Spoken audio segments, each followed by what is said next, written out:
मृत्युलोकी एक नगर त्याचे नाव पंढरपूर. येथील मोकाशी उभा विटेवर पुंडलिक भक्तराज शोभे चंद्रभागातील. बोलती साधू संत जीवा वाटे हुरहुर.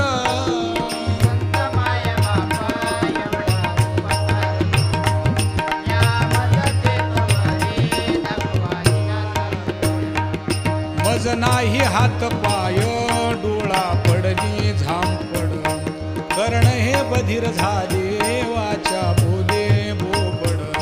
नाक मुख गळू लागले लाळ आणि शेंबूड. स्वाना परिगती झाली